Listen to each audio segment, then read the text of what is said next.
Alright, welcome back. This is part 2 of the Neopets, the Darkest Faerie Speedrun tutorial for any percent. If this is the first video of these that you're catching, make sure you go watch the other parts first, or else this won't make any sense, okay? So last time, we just finished the arena after getting out of bounds, doing a bunch of crazy stuff. So I'm just gonna restart the timer, it doesn't really matter. So we're gonna we got a bunch of money from the arena now, so now we're gonna go spend it. So to the right of Shanra here, you're just going to go down this road and across the bridge. And we're going to go stock up on some consumables real quick. I apologize while I get my controller recenter, but don't worry, we're not doing anything too crazy quite yet. Okay. So as soon as you get across the bridge, you're going to go into this, like, roofed, or, like, doorway here. This is the potion shop. And then you're going to go right here and buy Mirka speed potions until you have no more money, okay?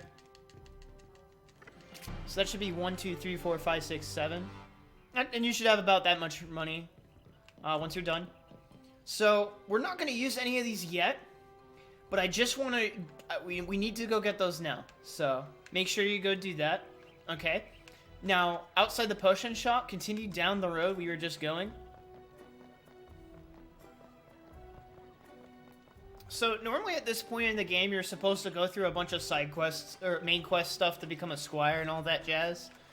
But this is where we really start doing the heavy sequence breaking here. Alright, so keep following the road. We're going to take a small detour, like, between these rocks, just as a little shortcut.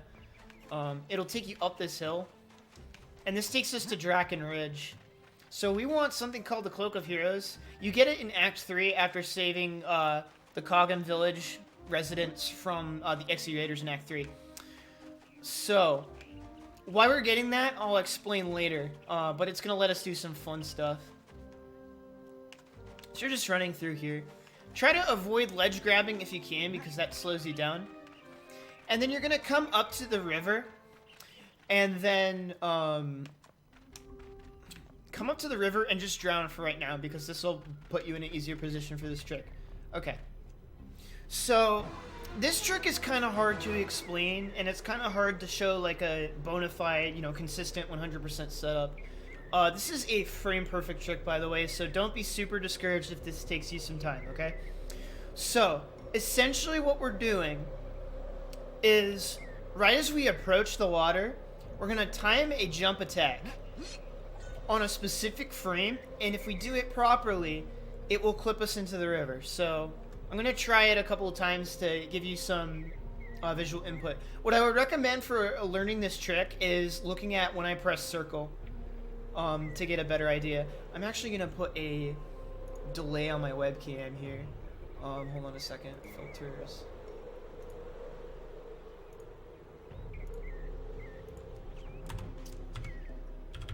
So now this should be in sync. Hold on a second. Okay, good. Sorry, my hand cam was a little out of sync due to capture card issues. Okay, so here's what it looks like. If this may take me a couple tries. All right, that was too late.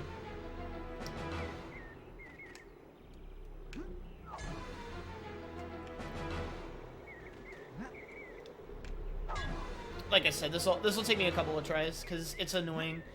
All right, there we go. So if you hit the correct frame, you'll see Taurus head get stuck in the water here. Now, if you want to keep practicing, which I highly recommend doing because this strat is hard, you can just jump, and you'll drown again. Now, I'll show you where the save point is. So, the best way to set up for practicing this, and I highly recommend this, especially if you didn't set up Free McBoot, is if you keep going along the path, you'll eventually come across a save point right about here. There it is. Sorry, this is a little bit all over the place. I already have one here, so I'm not going to waste your time. But once you load from the save point, you can just fall down here. And it'll put you back in that spot, no matter where you fall into the river.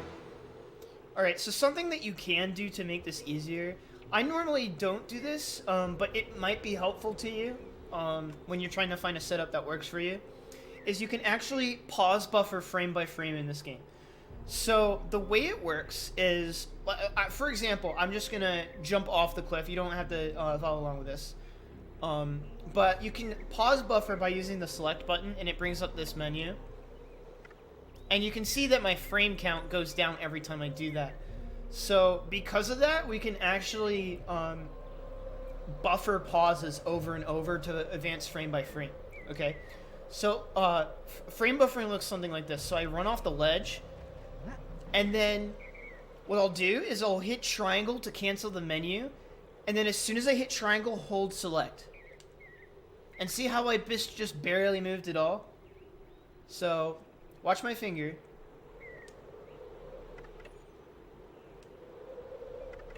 Here, let me try to tilt my controller up just a tad so you can see.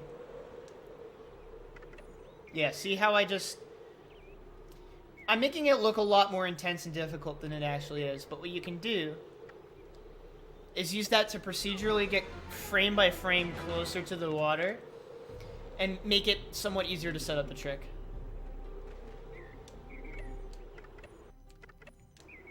Alright, so that was... So, the more you do this, the more you kind of learn what is early and what is late. That one was kind of early, so... Let's try one more frame. That seemed to be a couple frames early. It's a little bit hard to get a consistent setup because once you start pause buffering, the camera stops kind of following towards quickly. But I figured I would just throw out that pause buffer stuff to see if it might help you. It didn't help me, but because I've been doing this for a while, and so I kind of just have a feel for the timing. But something that will help you is if you turn around, face the same camera angle every time, and then pivot back to center with L2. That will help you to practice from the same circumstances every time, which might help with your consistency. What I used to do to teach people this trick is, as soon as they hopped off the ledge, to count 1/1000 and then strike. But even then, like, people talk at different speeds, so... This is one of those tricks where you kind of have to come up with something that works for you. For me, I just kind of have a feel for the trick, because that's just kind of the player that I am. Okay. Moving on now. So, I recommend taking some time, pause the video to practice this strat for a bit until you're comfortable with it. Again, it's not a huge issue if it takes you 3 billion tries, because if you look at your health, when you keep taking damage from drowning in the water, it won't actually kill you. So you can practice this as many times as you like. Okay, so once you actually manage to land the trick, there's two of these sort of dirt mounds. There's this big one on the left and this small one on the right. Run towards the small one on the right, okay? Pay careful attention to the way that I'm going. So I'm going through this dirt mound. I walk to the water plane, and now I'm running along it, but I'm not hugging it, because if you hug it, you get stuck. Like that. You gotta be a little bit careful. See, now I'm a little bit stuck. Oh, this is bad. Alright. I'm gonna have to drown. So that's what you don't want to do, okay? You don't want to hug that plane. So what you want to do is, when you come through the dirt mound right here, you want to look for this rock and then start turning to the right. And now, you're going to walk parallel to the edge of the water plane until you get pushed by invisible wall right there. So there's this curved invisible wall right here. And then you'll get stuck up on this corner. You're going to jump off to the left as far as you can. And you should land, okay? Alright, so now you're here out of bounds. Walk a little bit of ways.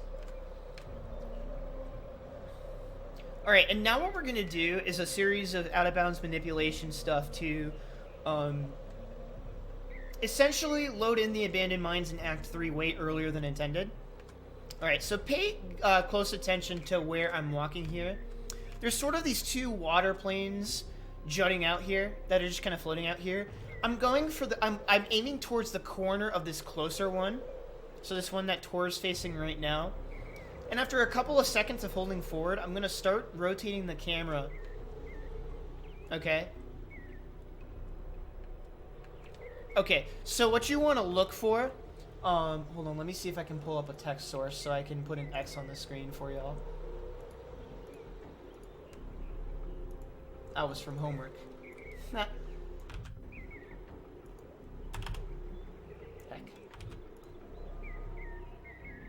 Okay. Too big. There we go. I said too big. Okay. So, this sort of pillar that the X is on right now, there's this kind of giant thing right here. Essentially what I'm going to be doing is once I get to about this point, there's a bit of leeway with how this all works, but we're going to be aiming for right around here. Now, as we get closer, you're going to see a couple of rocks spawn in. So what I would do is go ahead, equip your Mirka Speed Potion, face this direction, and start running forward.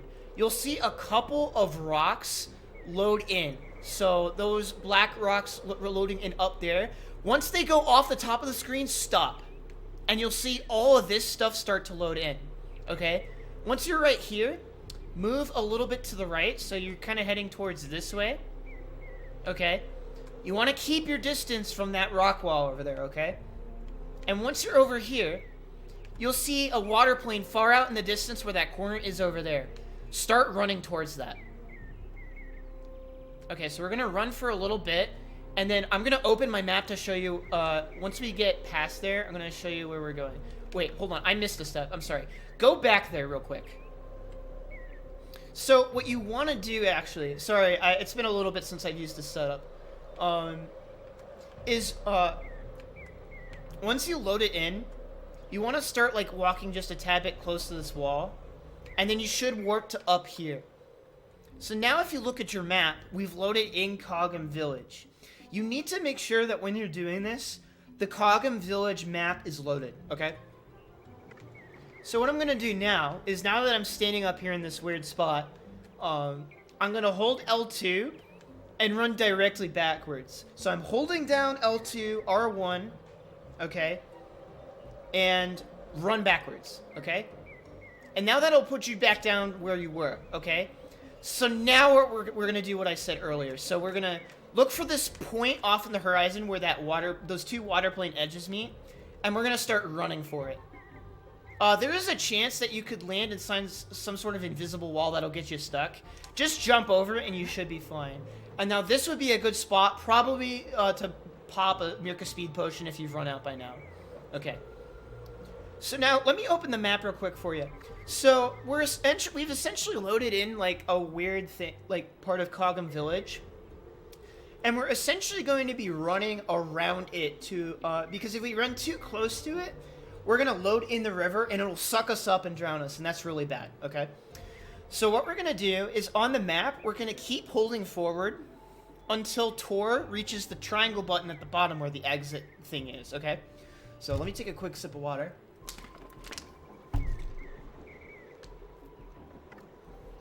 And then once you start kind of heading out this way, you can kind of even out your angle a little bit by going to the right. And you can go ahead and every now and then check your mini-map. Alright, so I'm about here now. So now we're going to take a right by 90 degrees. So face this way. And you can kind of see everything starting to load in. You want to go around that stuff up there. So hold this way for a little bit. Okay? And then as you continue walking, turn your camera, and then you will eventually see that you're past all the canyon stuff, okay? So now what you're going to do is just run straight forward. Right to about here. It's rather general. A little to the left. Alright, once you see all that stuff in the background disappear, open up your map. So what that'll do is it'll cause a bunch of stuff to load in. And now the game preloads the abandoned mines. So that elevator shaft right there is where we need to go. So head straight for it and a little bit to the left, okay? So you'll see that black plane spawning. That means you've done it correctly. Okay, so we're going to run straight into it. So you'll notice I get stuck. Keep inching to the left, and as soon as you start moving forward, go a little bit to the right. And I'm holding down L2 just to fall off a slope. But keep running forward and jumping, and you should load into the mines. Okay? So that's a bit of a tough sequence. I recommend saving in Draken Ridge, just so you can practice this whole sequence a couple of times. It's pretty tricky to get down, but that setup that I showed you is a lot easier than what you would see in like the any percent world record here. So if this is your first run, I'd recommend saving here just in case, so that if you die here, you don't have to like completely reset your run or anything, or reset the whole trick. All right, right here, go ahead and grab the pink thing in the pink crystal. Pink crystals here have a bunch of rare drops that can be super helpful. This one gave me a Nova Mote, which isn't too bad. Generally speaking, you're hoping for a Supernova Mote, a Mirka Speed Potion, health drops can be helpful, certain higher tier motes can be helpful, etc. Okay? So once you get that, head to the right and through this tunnel. And then you're going to take a left. Now, very important, there is a shadow mote located in here. If you jump the right way at it, you can grab it without getting the text box, but it's a little tricky. Just make sure that you grab that. You need to make sure that by the time you get to Act 4, you have at least one of each mote. That's just a small time saver for a puzzle later, so not a huge deal if you forget that, but it's nice to have, okay? So keep going down the tunnel, and then when you get to the T-joint here, take a left. This will look familiar if you watched to the part of the Part 0 video. Go across 2 rails, cross the 3rd, and then when you get to the 4th, take a right, and you're just going to start walking on the train tracks. Now, these minecarts you can either walk to the side of or jump completely through. The hitbox for them is only where their wheels are at. So you can rather safely jump over them and not have to worry so much, okay? I recommend getting this pink crystal as well. There can be a super helpful drop in it. So I'm gonna go ahead and grab that, see what's in it. Okay, money. So money is another really good drop you can get from these things, because money allows you later on in the game to buy extra potions of Mirka Speed, which allow you to save time. So getting money is good. So if you see a money drop from a pink crystal, grab it. Very, very helpful. Okay? So when you get better, you might want to consider using a Mirka Speed Potion during the mines here, but you have to be a little bit careful to stay grounded here. Now keep in mind, I'm trying to stay as far away from the Drakenbacks here as possible, otherwise they'll wake you up and chase you down here. Once you get into this hallway, take a left, and then you gotta listen for the minecart here. You'll start to see a rumble too. I'd recommend getting your Juppies out about now.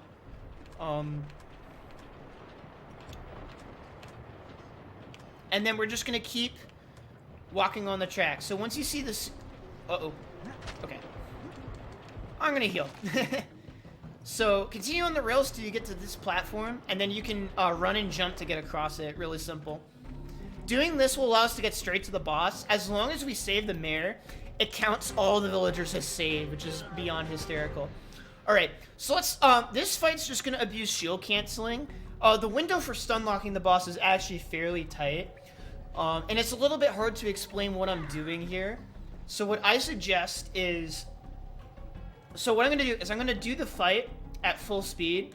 And I would suggest looking at the way that I handle the boss's patterns and attacks to get an idea of what you're supposed to do here. It's a bit hard to describe while I'm doing it, so I'm just going to focus on hitting the shield cancels.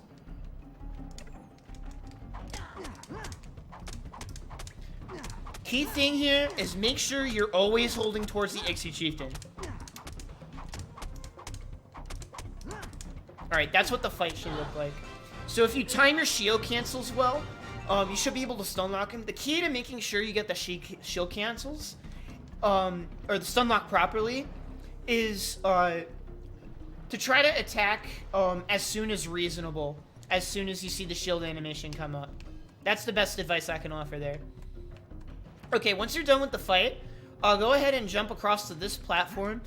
Don't do ledge auto hops. Do manual jumps here, because there's a chance that the auto jump will just fail, okay? So just jump to the cliff right here, jump to this platform, and then jump to the platform with this cage. And that'll save you the mare. And now, at this point, the game considers the Act 3 quest for saving the villagers completed. So as soon as we get back to the village, we will have the ability to get the Cloak of Heroes now. Alright, so as soon as we're done with this, it'll put us right outside the mine. So we're gonna go off to the right here and take the zip line all the way down. The reason why we take this little detour is because there's a nova and a supernova note there. That is super duper helpful. So again, make sure you jump into the moats. For nova and supernova moats, the first time you get one, or every time you get one of these star moats, so a nova or supernova, there will always be a text box. So if you get extra ones throughout the run, make sure you jump on top of them, okay? And again, make sure you're holding down L2. Sometimes it can be helpful to hold down L2 while you're going up or down a slope, because you don't know if there's any hidden seams that will cause toward auto jump. That's more of an advanced thing that I can cover in a future video, though. Alright, and now just jump up the ladder here, and then we're gonna just run straight into the cutscene here. And so this is a good mashing square moment. So now, what I tend to do here is I tend to split as soon as I see the cloak appear on screen, okay? So that'll come up after this dialogue, so not this one. So it's this one, and now I split, okay? Okay. So now, before we go, I'm actually just going to pause the timer here because this is essentially the end of this video, but one more thing I want to cover, and something that I recommend for your first run, but it is time loss, and it isn't necessary. There are some mandatory consumables for health regen that we grab for free. But the purpose of having that extra money lying around is if you go into this shop with like the ice cream sign, you can buy juppies here. And for your first run, I recommend just going ham into juppies here. I'd buy around 20 or so. I would say if you have extra money, make sure you have at least like 500 or so to spare. 30 will do. Not a super huge deal. This route is pretty lenient on Mirka speed potions.